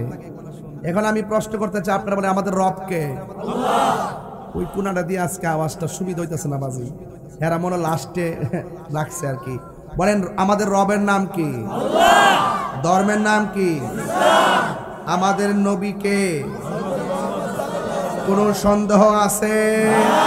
কোন সন্দেহ আছে? কোন সন্দেহ আছে? সাবধান। এবার আসেন, কবরের মানুষটা মুমিন হইলে তার জায়গাটা কি দুজক না বেহেশত? ওয়া আম্মাল মুনাফিক ওয়াল কাফের। দেখেন মুনাফিক কত প্রকার, কি কি। এরা শুধু দুনিয়াতে মুনাফিকি করে না, কবরে যায়ও মুনাফিকি করে। দলিল আছে তো, আমি কি কই? দলিল আছে বাজি, দলিল আছে। ওয়া আম্মাল মুনাফিক ওয়াল কাফের। আর কবরের মানুষটা যদি কাফের হয় কিংবা মুনাফিক হয়, তারে জিজ্ঞেস করা হবে, ফায়ুকালু লাহু, তাকে বলা হবে, মা কুনতা তাকুলু ফি হাযার রাজুল, নবী সম্পর্কে তুমি দুনিয়াতে কি বলতে? এবার দেখেন মুনাফিকি কি কইবে, ফায়াকুলু, অতঃপর সে বলবে, লা আদ্রি, আমি জানি না। কেন জানো না? কয় কি? কয় লা আদ্রি, আমি জানি না। কুনতু আকুলু মা ইয়াকুলুন নাস, মানুষ যা বলতো আমি শুননা শুননা তাই বলতাম। এসিনি উত্তরটা কি? হ্যাঁ, মানুষের উপর দোষ দিয়ে দিছে। দোষ হইলে হেরান হইবা, আমার তো দোষটা আমি উন্নয়ন করেছি।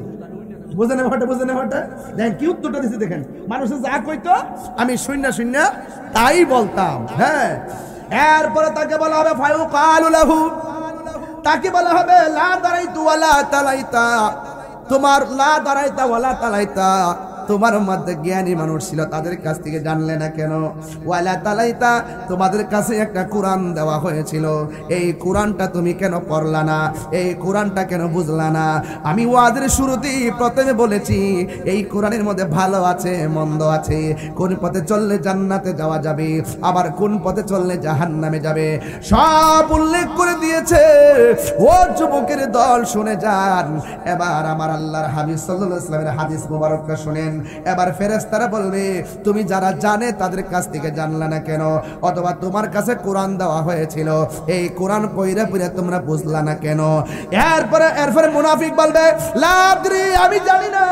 এবার আবার আল্লাহর ফয়সালা শুরু হয়ে যাবে, ওয়া ইউদরাবু বিমা তারিক মিন হাদিদিন দরবাতান ফায়াসিহু সাইহাতান ইয়াসমাউহা মান ইয়ালিহি গায়রা সাকালাইন। যখন মুনাফিক আর কাফের কবরে তিনটা প্রশ্নের উত্তর দিতে পারবে না, ও যুবকের দল, এবার আমার আল্লাহর পক্ষ থেকে একটা ফেরেশতা কবরে নামবে। এই ফেরেশতারা কান দিয়া কিচ্ছু শুনে না, এই ফেরেশতারা চোখ দিয়া কিছু দেখে না, অন্ধ একটা ফেরেশতা। হাতের মধ্যে কি থাকবে? কয় উদরাবু বিমা তারিক মিন হাদিদ, মানে লোহা। হাতের মধ্যে একটা হাতুড়ি থাকবে, লোহার হাতুড়ি লইয়া ওই মুনাফিকটারে আর কাফেরটারে এমন ফিডাইব, মুনাফিকটা কানলেও ফেরেশতার কানে শুনে না, মুনাফিকের মাথায় রক্ত ঝরলেও ফেরেশতারা রক্ত দেখে না, এমন ভাবে আঘাত করবে 70 গজ মাটির নিচে নিয়ে ঢোকায়া দিবে। এই দুনিয়ার গরু ছাগল জীবজন্তু যারা আছে সবাই কবরে, ওই কবরের মুনাফিকের কান্নার আওয়াজ শুনবে রে বাবা। দুইটা জাতি, গায়রা সাকালাইন, আর এক হাদিসের মধ্যে পাইছি ইল্লা সাকালাইন। এর মানে হলো দুইটা জাতি কবরের মুনাফিকের কান্নার আওয়াজ, আযাবের আওয়াজ শুনবে না। এর মধ্যে 1 নম্বর জাতি হলো মানুষ, আর 2 নম্বর জাতি হলো জিন। জিনও কবরের আওয়াজ শুনবে না, মানুষও কবরের আওয়াজ শুনবে না। যারা গ্রামের ভিতরে কবরের মধ্যে যে আওয়াজ হইতেছে, এই আওয়াজ যদি আপনাদের কানের মধ্যে আসতো, আপনাদের কান ফাইটা একদম মারা যেতেন, রক্তকরণ হতে হতে আপনি মারা যাইতেন। কিন্তু এই কবরের ভিতরে আওয়াজ আপনাকে শোনার ক্ষমতা দেয় নাই। গায়রা সাকালাইন, জিন শুনবে না, মানুষ শুনবে না। কেন? আল্লাহ রাব্বুল আলামিন কোরআনে বলেছেন, ওয়ামা খালাকুতুল জিন্না ওয়াল ইনসা ইল্লা লিয়াবুদুন। আবার আল্লাহ রাব্বুল আলামিন মানুষ এবং জিন জাতিকে সৃষ্টি করেছেন একমাত্র আমার আল্লাহর গোলামি করার জন্য। এই জন্য তাদেরকে বিচার হবে, কেউ জান্নাতি হবে, কেউ জাহান্নামী হবে। এ আমার যুবক ভাইয়েরা, অনুরোধ করে বলি, ও পৃথিবীর মানুষ, একটু পায়ে ধরে হাত দিয়ে বলি রে বাজি, আল্লাহ রাব্বুল আলামিন মানুষের হিসাব নেবে। আল্লাহ রাব্বুল আলামিন কোরআনে বলেন, ফামান ইয়ামাল মিসকালা যাররাতিন খায়রান ইয়ারা ওয়া মান ইয়ামাল মিসকালা যাররাতিন শাররান ইয়ারা। যাররা যাররা পরিমাণ হিসাব যিনি গ্রহণ করবেন তিনি হলো আমার আল্লাহ। এই জন্য কবরে উলঙ্গ অবস্থায় কেউ থাকবে একদম জান্নাতের গালিচায়, কাউকে আমার আল্লাহ রাব্বুল আলামিন অনেক শাস্তি দিবেন। আল্লাহর হাবিব বলেন, বেনামাজি হইয়া আল্লাহু আকবার কথা কেন? নবীর কথা মানার দরকার আছে কিনা বলেন? আজকে আমি মাহফিল থেকে 5টা নামাজি বানাই যাব ইনশাআল্লাহ। কয়টা বলছি? যদি না হয় তাহলে বুঝতে হবে কপালে শনি আছে। আল্লাহর হাবিব বলতেছেন কবরের ভিতরে, এই লাল গেঞ্জি, এই ওখানে কিন্তু শুরু করছি না, আমার হাত চিনো না তোমরা? আমি যে কত প্রকার কি কি এই দেশের মানুষ জানে। আমি নামাজের কথা কইছি, হ্যাঁ ওইটা জায়গা কম্মরটা ভেঙে গেলাম বেটা, আবার উড়ছে না, বটবট করেছে আমার নামাজের টাইমে ক্যারাম বোর্ড খেলস, নামাজের টাইমে মোবাইল চার্জ ব্রিজের গোড়াত বয়ে বইয়া, এগুলোকে আমরা দেখি না, রাস্তাঘাটে দেখি না আমরা? কথা কোন ঠিক কিনা বেটা? এই পোলাপানগুলো যদি নামাজটার আজানটা দেওয়ার পর পকেট থেকে টুপিটা খুললা যদি রাস্তার মোড়ে মোড়ে মসজিদে গিয়ে ঢুকে যাইতো, মুরব্বীরা কত দোয়া করতো, ফেরেশতারা কিভাবে তাদেরকে নূরের সামিয়ানা দিয়ে দিত, আল্লাহ খুশি হয়ে যেত, এই সমাজ রহমতের নিকেতন হয়ে যেত। ধরতে দিন হে উঠতে যাবে ডাক্তার মানুষ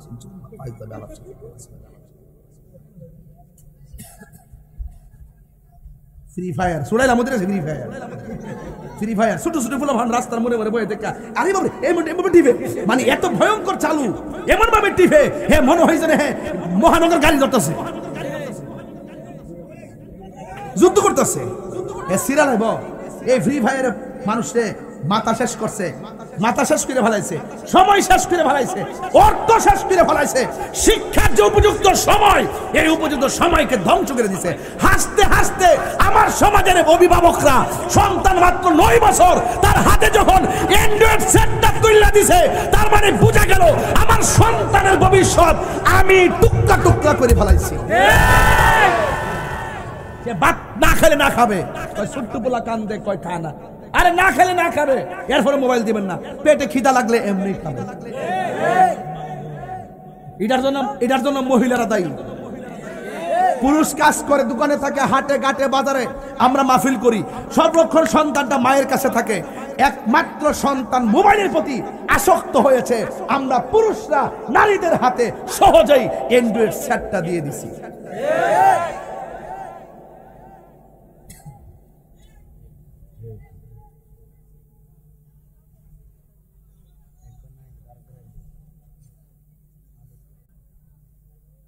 কষ্ট হচ্ছে আপনাদের? আমি আপনার সন্তানের ভবিষ্যৎ নিয়ে কথা বলছি। আপনার যদি কষ্ট হয়, আপনি কবেন যে ধরে আমার ফুজি না মন চিঠি বাংলা কি দিয়েছে, অসুবিধা কি? তোমার ফুজি দেব, গাঞ্জা হনই ধরাই দেব, সমস্যা কি? আমার বাপের কি? বাবার ট্যাবলেট ধরাই দেস না, গাঁটটি ভরে খাওয়াই দে তোর ফুলা ফান্ডা যা।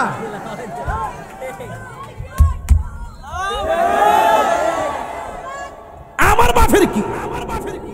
হ্যাঁ, আমার বাপের এটাই যে তোমার সন্তানের কারণে পাশের বাড়ি আরেকটা সন্তান নষ্ট হচ্ছে। এদিন আমি বলবো তোমার সন্তান তুমি ঠিক করো, আপনার সন্তান আপনি ঠিক করেন। বাবা, আপনার পায়ে ধরে বলি, সন্তানের জীবনটা ধ্বংস করবেন না।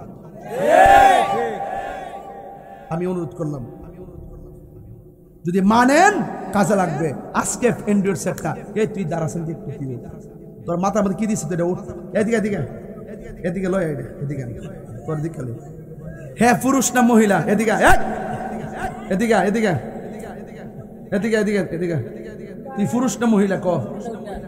এদিকে এদিকে এদিকে। আজকে কইছি না সব সাইজ করে যাবো ইনশাল্লাহ। আর আই না আই, কিন্তু আজকে একটা কথা কইয়া যাবো ইনশাল্লাহ। যারা রাতে কেবলমাত্র ওয়াজ শুরু করছি। এদিকে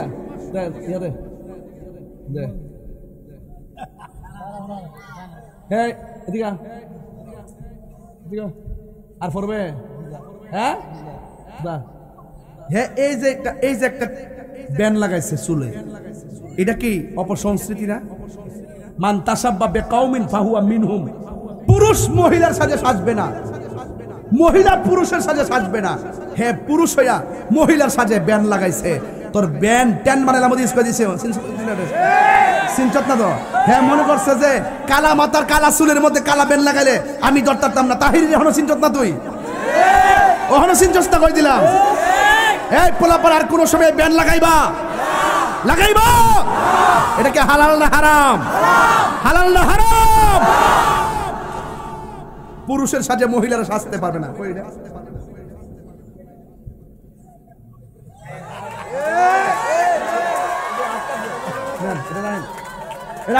আল্লাহ জোরে কর। আর পড়বি। এবার চলেন, গাঞ্জা কি চলবে না বন্ধ হবে? ইয়াবা বন্ধ শব্দ আসতে আইছে। ইয়াবা শুনেন একটা বাস্তব। হ্যাঁ, মাগরিবের আগে কিন্তু কয়েকটা খাইয়েছে, মাগরিবের আগে কয়েকটা মাইরেছে।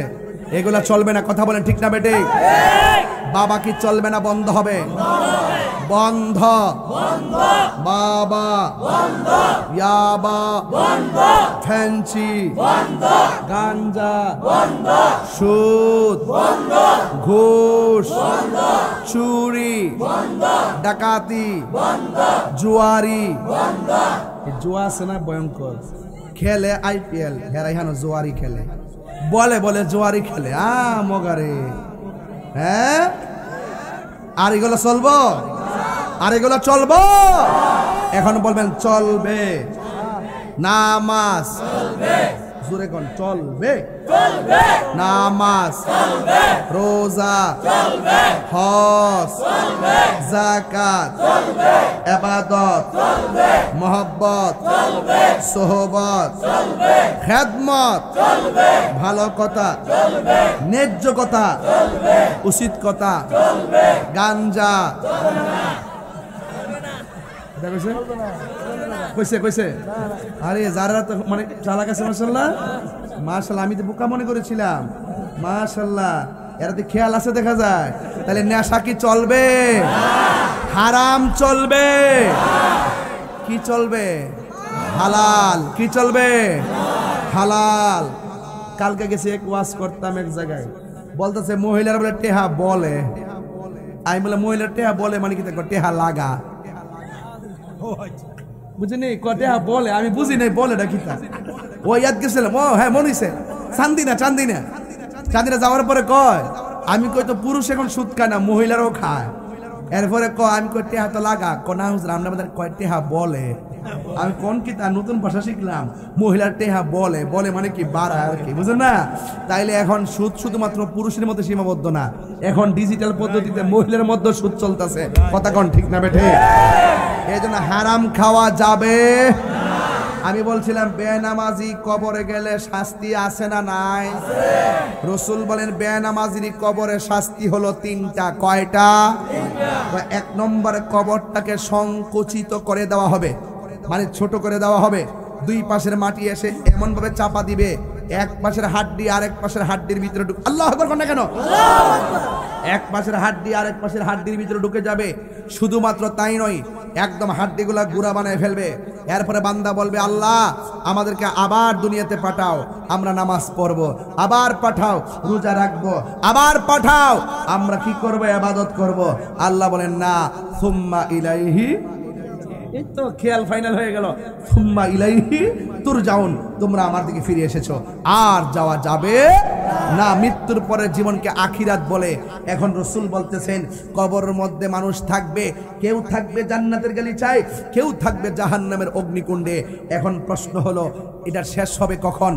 আজীবন পর্যন্ত কষ্ট পেতেই থাকবে কবরের আযাব।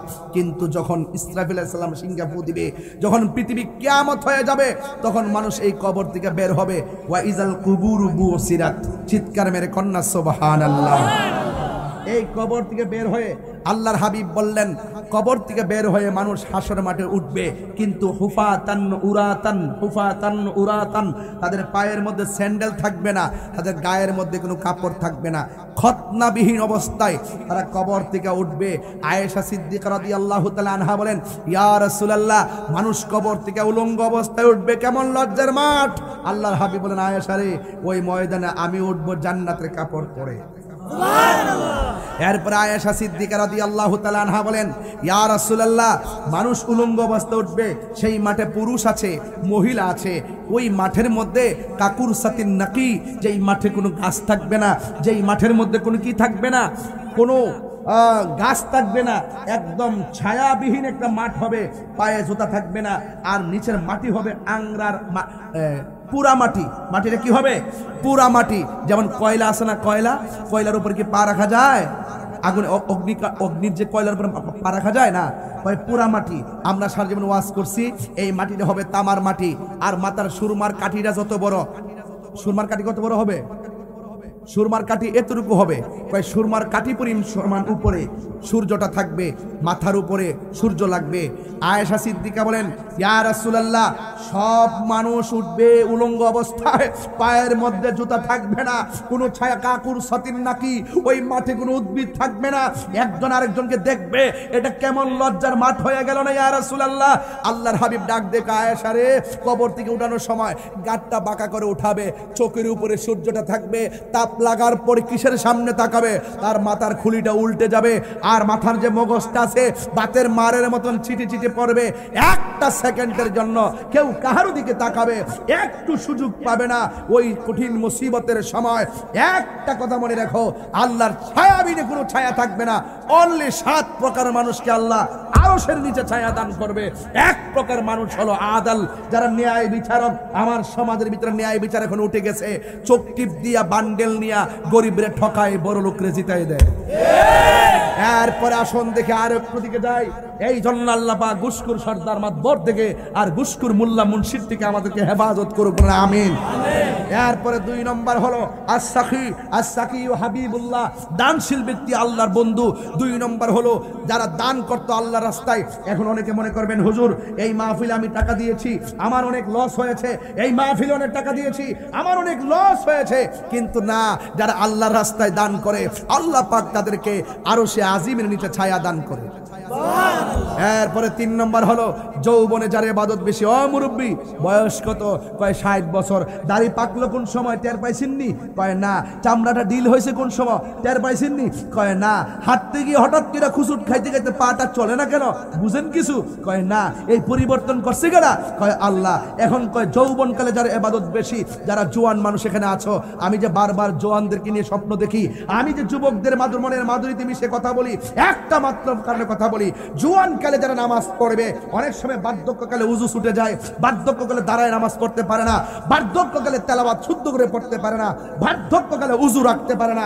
তুমি যখন যৌবনকালে বেশি বেশি ইবাদত করবা, মাঝে মাঝে বার্ধক্যকালে ইবাদত ছুটে গেলেও যৌবনকালের ইবাদতকে আল্লাহ অনেক পছন্দ করেন। আর বড় করে বলেন না সুবহানাল্লাহ।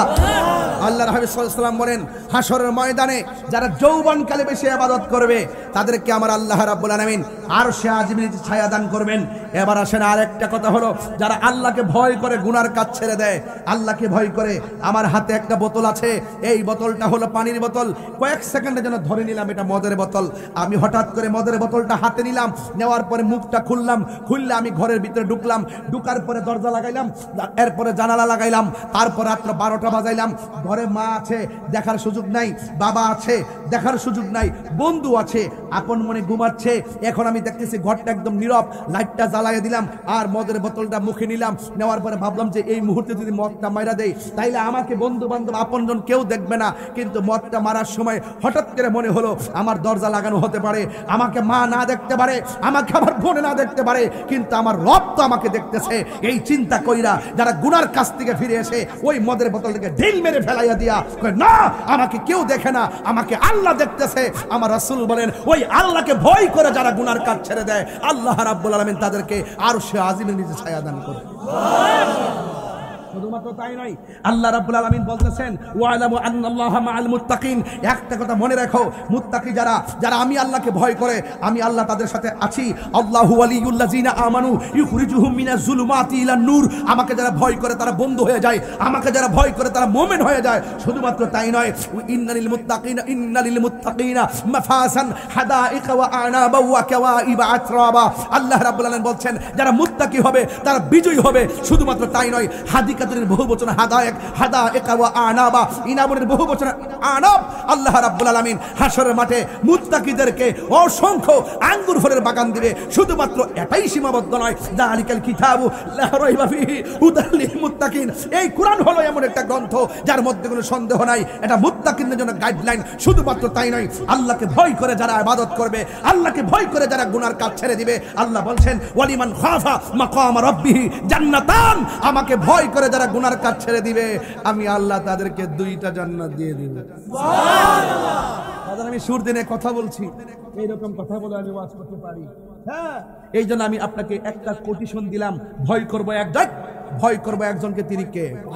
যা কেউ দেখে না, দেখে কে? বলা হচ্ছে একটা পাহাড়ের ভিতরে কয়েকজন আটকা পড়ে গেছে, মুখের ভিতরে পাথর পড়ে গেছে, পাথর থেকে বের হওয়ার কোনো সুযোগ নাই, একটু ছিদ্র নাই, চিৎকার দিব, মানুষ শুনে এসে বাঁচাবে, বাঁচাও বাঁচাও বললে তাকে এসে বাঁচাবে, একটু ছিদ্র নাই। তখন 3 বন্ধু মনে মনে কয়, হায় হায় রে, এত বড় পাথর, বাঁচবো কিভাবে? এখন তো চিৎকার দিল কেউ শুনবে না, এখন কি উপায়? এক বন্ধু আরেক বন্ধুরে কয়, দোস্ত মনে হয় এটার ভিতর না খায় মরতে হবে, আর মরে যাওয়ার পরে জানাজা না করেই আমাদেরকে এখানে হাড্ডি গুড্ডি পৌঁছে যাবে। এখন কি করতে পারি? একটা কাজ করো, 3 বন্ধুর মধ্যে আসো, দেখি কে আল্লাহকে খুশি করার জন্য আমরা কি ভালো কাজটা করছি, আসো সেটাকে সামনে নিয়ে আল্লাহর কাছে অ্যাপ্লাই করি। এক বন্ধু কই, হ আমার তো একটা কাজ আছে। কই, কি কাজ? একটা মেয়ের প্রতি আমি আসক্ত ছিলাম, আমি মেয়েটাকে ধরতে গেলাম, মেয়েটা খুচুট খেয়ে মাটিতে পড়লো, আমি তাকে ভোগ করতে গেলাম, তার ওড়নাটা সরাই ফেললাম, তার জামাটা খুলে ফেললাম, আমি তার উপরে ঝাঁপিয়ে পড়লাম, তাকে ভোগ করব। তখন মেয়েটা বলছেন, ভাই আমি এখন নিস্তেজ, আমার এখন শক্তি নাই, আমি এখন পাওয়ারলেস, তুমি আমাকে যা মনে চায় তাই করতে পারবা, তবে আমাকে ব্যবহার করার আগে একটা কথা তোমাকে বলি, তুমি আল্লাহকে ভয় করো। এবার পুরুষটা বলতেছে, ও আল্লাহ, আমি পাথর নিচে আটকা পড়েছি, ওই দিন আমার ওই মেয়েটা যখন আমি ভোগ করতে পারতাম, ব্যবহার করতে পারতাম, আমার এত মানসিকতা ছিল, এরপরও মেয়েটা যখন বলছে তোমাকে ভয় করার জন্য, ওই দিন মেয়েটাকে আমি ব্যবহার না করে মেয়েটাকে আমি ছেড়ে দিয়েছিলাম একমাত্র তোমাকে ভয় করে। যদি সত্যিকার অর্থে তোমাকে হৃদয় থেকে ভয় করে থাকি, তাহলে পাথরটা সরায় দাও। আলহামদুলিল্লাহ, পাথরটা সরে গেছে। আর কিছু বলবো?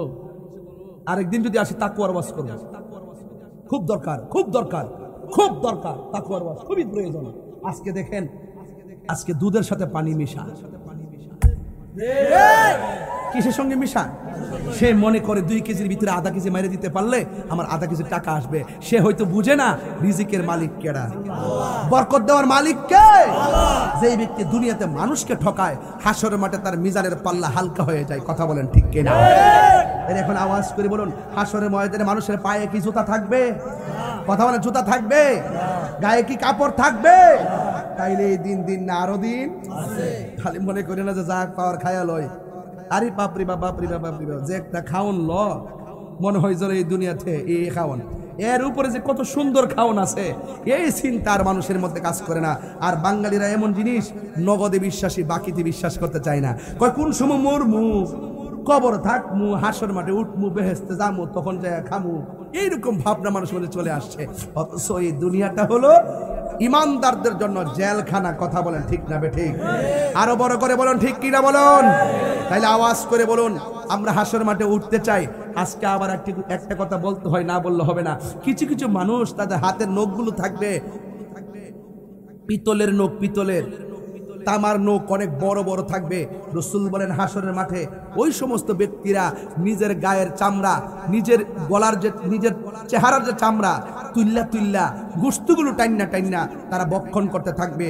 আল্লাহর হাবিব বলেন, আল্লাহ এরা কারা যারা নিজের গোশত নিজে তুল্লা খাইতেছে? আল্লাহ বলেন, বন্ধু এরা কারা জানেননি?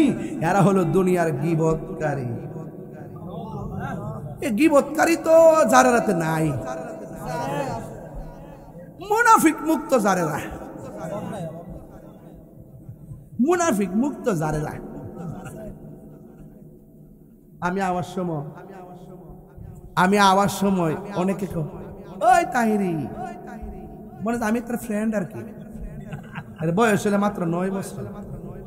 আমি গ্লাস দা চাহে চাহে কে বাতি যায়, ভালোই তো, ঠিক আছে, তোমারও পাওয়ার আছে। কারণ ছোট্ট বাচ্চার মাধ্যমেই আবু জাহিল্লা শেষ হয়েছে। তার গালিটা, তার ডাক্তার আমি আশীর্বাদ হিসাবে নিছি। হেজ আমার চিনছে, কেডা কারে চিনে, হেজ আমার চিনছে। 9 বছরের বেটাটা আল্লাহ বাঁচাইলে, বাঁচলে লাইফটা আরো লম্বা না। ও মরা তো কালকে গেলে শেষ হয়, কিন্তু ফুলাটা তো আমার মনে রাখবো। কথা কোন ঠিক নেই? তাই ডাক্তার স্যারকে নরম পাইছে ডাকে। আবার দেখবেন কিছু কিছু লোক গতকাল থেকে শুরু করছে কিতা ওয়াজ করে, তাহিরি লই আইয়াম কিতা গান টান গান নাচানাচি করে। আরে কিতা ওয়াজ করে না করে, আবার ওই লোকটি কিন্তু আবার আয়া বয়ে রয়েছে। কথা কোন ঠিক না বেঠে? আমি ধন্যবাদ জানাই, আমি আসি দিক কেন সমালোচনা করি, না থাকলে করবো কার? তার সমালোচনায় তো আমাকে অনেক পরিবর্তন করে দিচ্ছে। কথা বলেন ঠিক না বেঠে? সমাজ কোনটা, সে কোন কথাটা পছন্দ করে না, আমি তখন সেটা বলি না, তখন সে আমাকে পছন্দ করা শুরু করছে। কথা কোন ঠিক না বেঠে? আগে মাথার মধ্যে লাল ফাগরি, আরে হয়ের ফাগরি, মুগরি কথা কি গিজি বিজি লাগাইছি, এখন নিজের কাছেই খারাপ লাগে। হ্যাঁ, দেখি যে কতগুলা মানুষ নকল টকল করে। যাই হোক, কিন্তু কথা একটাই বাজান, তাহিরি হুজুর কি লন্ডন থেকে আসছে আজকে? বনবাইরা বাড়ি কই? বনবার থেকে আসি, আগে কুমিল্লার বনবাড়িতে একই আছে, ঠিক না? তো এই জন্য আপনারা আমার প্রতি কষ্ট নিয়েন না, আমার প্রতি রাগ করেন না। তবে হাসর মাঠ আছে না নাই? আছে, আছে না নাই? আছে না নাই? এটা করবেন, তাহলে আমার কাছে ভালো লাগবে বাজান। এবার আসেন, 1.5 ঘন্টা হয়ে গেছে ওয়াজ করছি, তবে একটু শুট করে কিছু কই, কারণ কিছু দরকার আছে। যাক, আছে না? আছে না নাই? তবে আপনি খান, অসুবিধা নাই। আপনি যদি সুদের টাকা অনেক বেশি করেন আমার সমস্যা না, আপনি খাইতে থাকেন, কিন্তু এটার বিচার আসেনিও। এই পোলাপান বিচার আসেনি? আমার মুরব্বী আব্বার একটু আস্তিক করেন বাজান, পোলাপানটির একটু জ্বালাই লই। এই আসেনি? দরকার এ বাজান শুটকির ভর্তা দিয়া ভাত খামু, সুদের টাকা দিয়ে আমার 8 প্রকারের পোলাও কুরমা খাওয়ার কোনো দরকার? আরো জোরে দরকার? দরকার? আচ্ছা, সুদ খাওয়া যে হারাম, এটাকে আল্লাহর কথা না মোল্লার কথা? তো আল্লাহর কথা মানবেন না মোল্লার কথা মানবেন? ফাওয়ারে কয়ে যায় যা খাইছেন খাইছেন। আপনি জিনা করছেন, আমি বলবো অসুবিধা নাই। আপনি সুদ খাইছেন, আমি বলবো এই কোরআনটা ধরে রাখবো, অসুবিধা নাই। আপনি ঘুষ খাইছেন, অসুবিধা নাই। আপনি জিনা করছেন, অসুবিধা নাই। আপনি চুরি করছেন, অসুবিধা নাই। এই কোরআনটা হাতে লয়ে কইছি, অসুবিধা নাই। যদি আপনি আজকা খালেস নিয়তে আল্লাহর কাছে কোন, আল্লাহ অতীতে যা করছি আমি ভুল করছি, আজকের মাহফিল আমি ওয়াদা করলাম জিন্দেগিতে আর গুনাহগুলা করতাম না। যদি অন্তর দিয়া তওবা করে থাকেন, পাহাড় পরিমাণ গুনাহ হলো, তওবাকারীকে আল্লাহ বড় ভালোবাসে। জোরে বলেন ঠিক না বেঠিক? তাহলে আর কি গাঞ্জা খাওয়ান যাইবো? সুদ খাওয়ান যাইবো? ঘুষ খাওয়ান যাইবো? রাসূল বলতেছেন হাসর মাঠে ঘুষ কো সুদ করে ফ্যাট হইব অত বড়, একবারে গড়ের তুলির মতন হইবে এরকম ভাবে। এর দপ্পত এমনি হার হইতে এমনি এমনি হারিব এমনি। আর কানবো কেমনে জানেন? বে না, তার কর্কশ কণ্ঠ হবে। হাদিস শরীফ আছে তো, তার কণ্ঠটা কর্কশ হবে। জাহান্নামীরা বলবে আল্লাহ এই বেফতারটার এখান থেকে নও, এটা সিলিয়ার ভাল লাগে না। দুজুকিরে কইবে বেফতারটার এখান থেকে নও, এটা সিলিয়ার ভালো। আর 1 ইঞ্চ লড়তো না, কারণ ফেডের ভিতরে ডুহাই দিছে, যত টাকা সুদ খাইছে সব সাপ বানাই দিছে। একবারে কামড়ানো শুরু করব। এই জন্য বাবা রে, আব্বা গতকাল ফোনে তো সুদ খাইছেন, হায়াজুল্লাহ না কিছু করার আছে, তাহলে আজকে থেকে ওয়াদা করেন আমরা আর খাবো না। আমরা দেশে কিছু কিছু সুদ করে আছে, সুদের টিহা বাড়লে জাকাতের টিহা দেয়, জাকাতের কাফর দেয়, না বাড়লে আর দেয় না, আসল টিহার টিকা দেয় না, সুদের টিহার টিকা দেয়। কথা কোন ঠিক নিও? এ আবার জাকাতের কাফরটা যে দে একবার ফাতলা লুসুন লুসুন, ঠিক না বেঠিক? ঠিক ঠিক। কিও